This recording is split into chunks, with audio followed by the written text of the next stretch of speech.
BJP अध्यक्ष नड्डा पर हमले के बाद बुरी तरीके से घिर गई है ममता बनर्जी।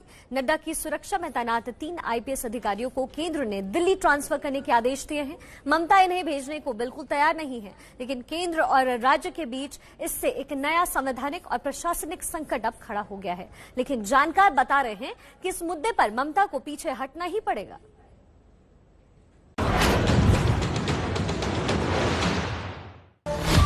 पश्चिम बंगाल में एक नया संवैधानिक संकट खड़ा हो गया है। बीजेपी अध्यक्ष जेपी नड्डा पर हुए हमले के मामले में केंद्रीय गृह मंत्रालय ने एक और बड़ा कदम उठाया है। केंद्र ने नड्डा की सुरक्षा में तैनात 3 वरिष्ठ आईपीएस अफसरों को केंद्रीय प्रतिनियुक्ति पर भेजने को कहा है। केंद्रीय गृह मंत्रालय ने पश्चिम बंगाल में तैनात जिन 3 वरिष्ठ आईपीएस अधिकारियों को प्रतिनियुक्ति पर दिल्ली बुलाया है, उनमें साउथ बंगाल के IG Rajiv Mishra, Presidency Range के डीआईजी प्रवीण त्रिपाठी और डायमंड हार्बर के एसपी भोलानाथ पांडे शामिल हैं। बताया जा रहा है कि तीनों अधिकारी जेपी नड्डा के बंगाल दौरे के दौरान उनकी सुरक्षा में तैनात किए गए थे। केंद्रीय गृह मंत्रालय के सूत्रों के मुताबिक इन तीनों अधिकारियों को जनहित में केंद्रीय प्रतिनियुक्ति पर भेजने को कहा गया है और ऐसी प्रतिनियुक्ति पर भेजने को कोई भी राज्य सरकार मना नहीं कर सकती है।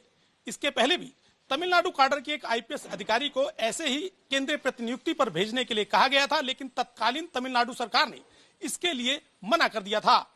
लंबी जद्दोजहद के बाद अंततः उक्त महिला अधिकारी को केंद्रीय प्रतिनियुक्ति पर भेजना ही पड़ा था।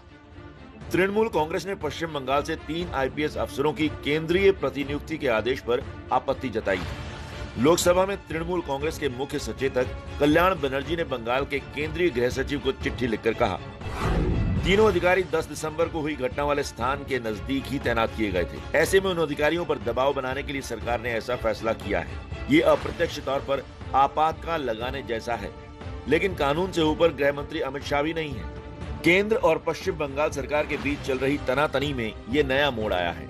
सूत्रों के मुताबिक मामला केवल यहीं तक नहीं है।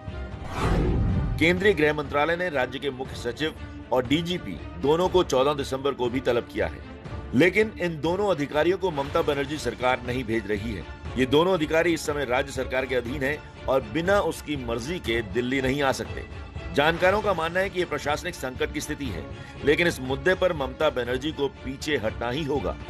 कि ऐसा बड़ा कम हुआ है। एक बार तमिलनाडु के केस में हुआ था, जब आईपीएस अफसरों को भारत सरकार ने अटैच किया था और cadre controlling authority MHA department of personal होता है, वो जब चाहे अपने किसी अधिकारी को अटैच कर ले।